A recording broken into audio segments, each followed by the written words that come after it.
Revenons ici à Nantes, qui est le club où tu as joué donc. C'est quelque chose de supplémentaire au niveau de l'attachement, au niveau de la motivation ou c'est comme les autres clubs que tu as entraînés? L'investissement est le même. L'investissement est le même. Par contre, sur le plan sentimental, sur le plan affectif, ça n'a rien à voir. Rien à voir parce que d'abord, jamais j'aurais imaginé un seul instant quand je débarque de Nouvelle-Calédonie, j'ai 19 ans, que je ferais cette carrière de joueur, hein, un peu plus de 16 ans. Et puis jamais j'aurais imaginé un jour entraîner le FC Nantes. Parce que pour moi, le FC Nantes... oui, quand t'es arrivé, il y avait du lourd sur le banc. Hein.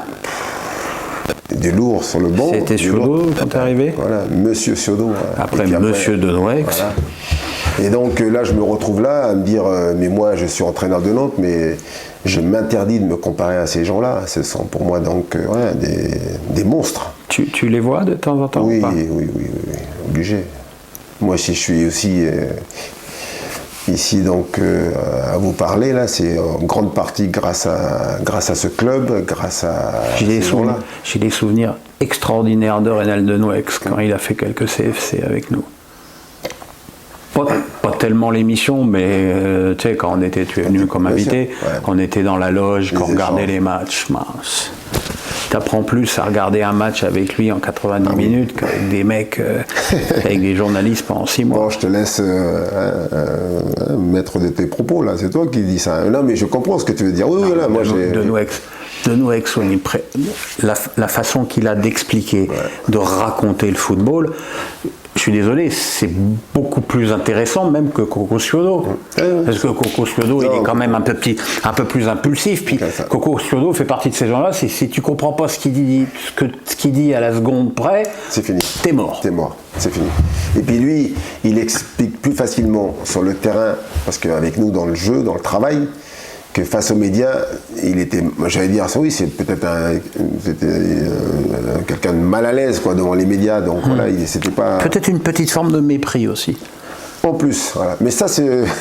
Là c'est moi qui dis aussi, t'inquiète, je m'occupe de tout. Moi j'ai dit, donc lui, peut-être, tous ne sont pas à l'aise avec les médias, puis surtout, donc il n'a pas trop envie de s'épancher, quoi. Voilà. Lui, il a dit une fois, la deuxième fois c'est 2 fois de trop, voilà, c'est fini, il perd son temps donc mais par contre Reynald, voilà, moi je l'ai eu, alors j'ai jamais eu entraîneur pro, par contre avec la réserve, à l'époque t'appelais ça la D3, la 3e division, donc je jouais beaucoup avec lui, voilà. Et puis je jouais avec les pros, et puis après quand je jouais pas avec les pros, mais j'ai démarré avec Reynald chez les jeunes, mais je suis pas resté longtemps, puis après tout de suite avec Coco, donc chez les pros, donc j'ai eu la chance d'avoir les deux comme mentor.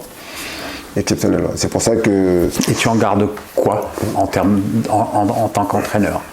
Qu'est-ce que tu... Après, moi, j'ai pas envie de faire voilà, mais c'est surtout la philosophie de jeu qu'ils avaient, quoi. Donc voilà, comment donc la conception de leur séance d'entraînement où tu prenais toujours beaucoup de plaisir. Et il y avait donc eux ce qu'ils mettaient en place, mais il y avait beaucoup donc pour les joueurs une part de recherche, de réflexion à avoir. Ah oui, il te faisait te poser des questions. C'est vrai que c'est 2 entraîneurs qui faisaient appel à l'intelligence de leurs joueurs. Et c'est pas toujours facile avec les joueurs quand même. C'est toujours moi. Cadeau. Ça me fait plaisir. Mais comment tu vois la suite? La suite pour moi c'est Strasbourg. Voilà. Moi j'ai appris avec le temps. Voilà, que... Tu es en train de nous sortir le fameux match après match. Non. Mais c'est pas toi que je veux dire tout à l'heure. Si je reviens à ce que je disais, c'est encore plus vrai ici quand tu es ici à Nantes, quoi. Voilà. Je sais que les matchs sont importants. C'est un club difficile. C'est un club difficile.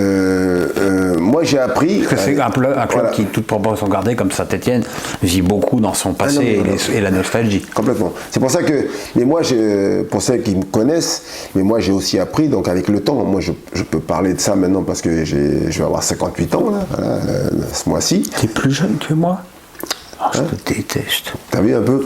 Mais ça se voit, non? Ah oui, mais t'es beaucoup plus élancé. Non, mais donc, j'allais dire, avec l'expérience que j'ai aujourd'hui, c'est que je relativise beaucoup. J'essaie de prendre beaucoup de recul. Parce que c'est un club très très très compliqué. Les anciens sont toujours là, ben, c'est normal. Ça marche pas, il n'y a pas de résultat. C'est un club qui n'a plus gagné de titre depuis 15 ans, 16 ans, je ne sais pas. Donc voilà, il y a un environnement autour du club qui est très compliqué, avec des supporters qui sont donc là aujourd'hui, rejettent l'Equita. Donc pour travailler, c'est pas facile. Mais moi j'ai appris à faire abstraction dans mon travail de tout ce qui se passe autour, pour que justement les joueurs protègent le groupe, protéger les joueurs, et faire en sorte que on n'a pas d'excuses. Voilà. Moi je suis arrivé ici, je connaissais l'environnement du club. Si je voulais pas venir, il fallait pas signer, quoi. Donc une fois que j'ai signé, je prends le club avec tous ses problèmes. Voilà. La problématique du club aujourd'hui, c'est ça. Maintenant je sais.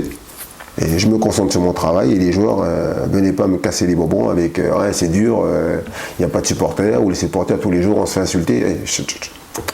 Gagne tes matchs, gagnons nos matchs, et puis bien sûr, donc, faisons en sorte que nous, dans notre travail tous les jours quand on vient, voilà, c'est serein, on a amené ce climat-là parce qu'on a des bons résultats, on a la confiance, et donc on a ce qu'il faut pour gagner nos matchs. Antoine, c'était un plaisir. Voilà, simple. Merci à toi Pierre.